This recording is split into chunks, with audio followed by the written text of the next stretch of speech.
Hello, BookTube. My name is Juan. I am just one reader, your favorite Mexican booktuber, and I am here with my TBR for the month of August. Now, keep in mind, I am filming this video on the 23rd of July, so I am including some books that I am reading in July that I think I will finish at the beginning of August. So, without any further ado, I think I will be completing Neil Gaiman's collection of nonfiction, The View from the Cheap Seats, in August. I am currently almost halfway through this book and it is blowing my mind. It is a collection of essays, articles, notes, speeches, introductions, musings, random thoughts by Neil Gaiman on a variety of topics, but focusing heavily, specifically on reading, writing, readers, authors, libraries, reading to children, the importance of storytelling and fairy tales and all of that. So far, this is blowing my mind. I cannot believe that I am loving this book so much. Neil Gaiman just has a voice that is so kind and warm and human and wise without being, highfalutin, obnoxious. No, he's very down to earth, but he just has this kind of quality and sensibility to him that I'm loving. So I will be finishing that in August. Then I will be reading The King of Buffoons by Tanya Kinkel. So this book is a fantasy novel set within the Neverending Story universe. The Neverending Story is my favorite book. It was written by Michael Ende, a German author, and he passed away like 30 years ago or something, but some authors decided to start writing some novels set within the world of Fantasia. And this is one of those books. Now, sadly for many people, but not for me, fortunately, those books were written in German and were never really translated to English for some reason. But they have been translated, some of them, not all of them, to Spanish. So I will be reading the Spanish translation. And this is the kind of fantasy that I really, really like.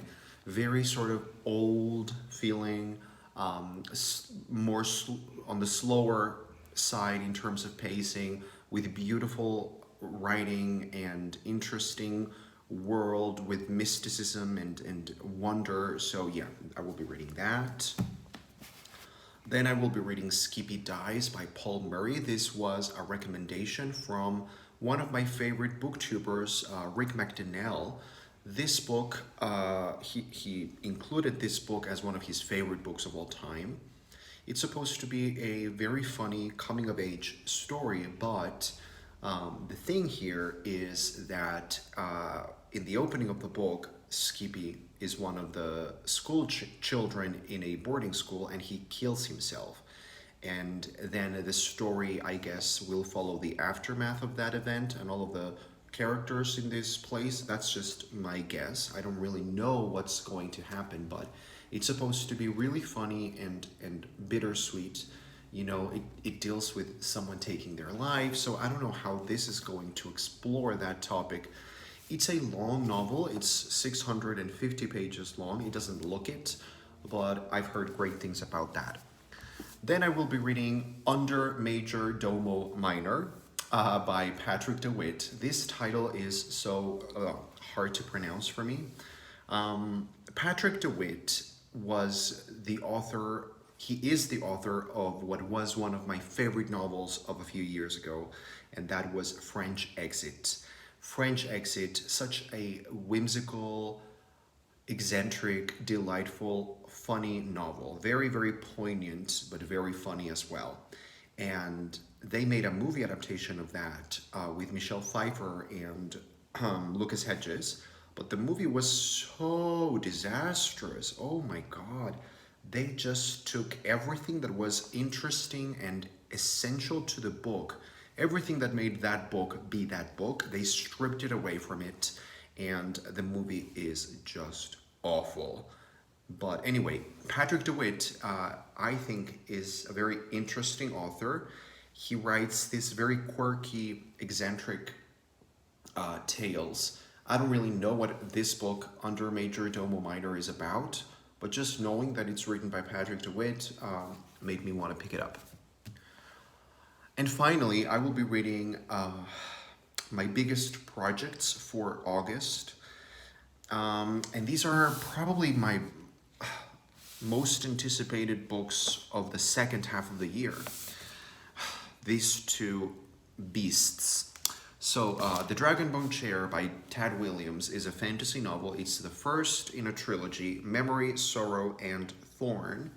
It has been recommended by literally everybody. It has been recommended by friends, by bookish people, booktubers, Instagram people, people whose taste I value, trust, and follow.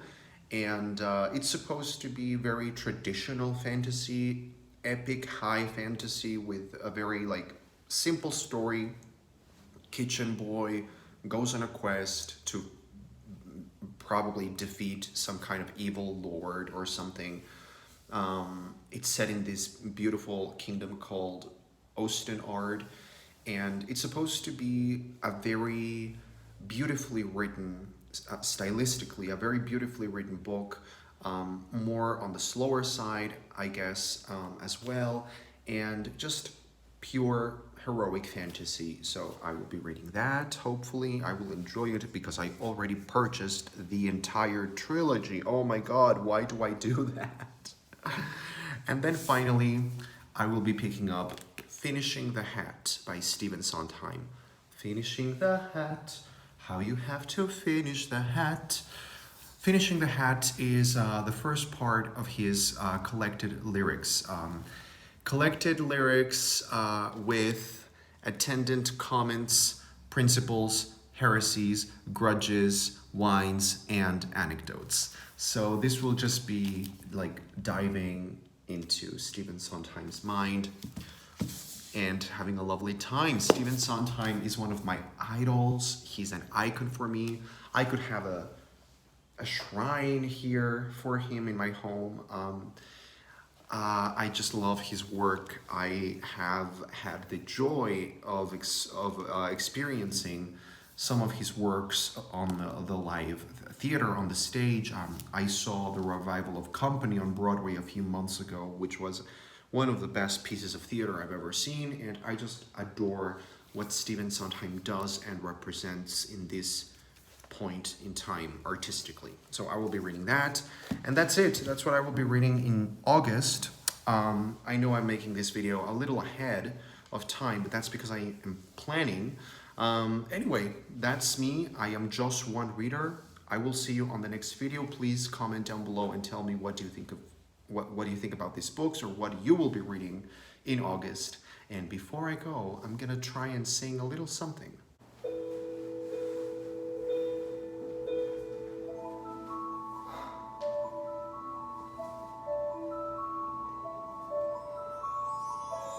Hubo una vez un país de miel con tejados color bermellón, donde yo era reina y él era el rey, en un reino de cuentos de amor, mi mágico castillo en el aire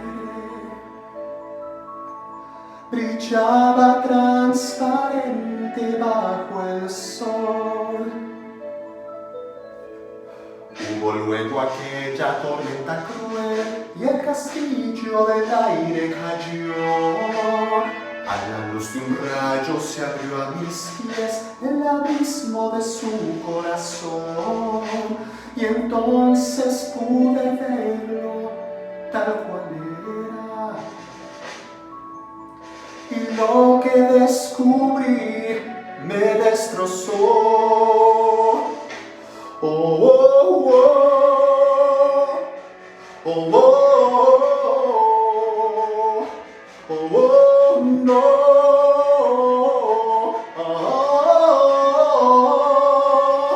Mi rey era un monstruo de piedra.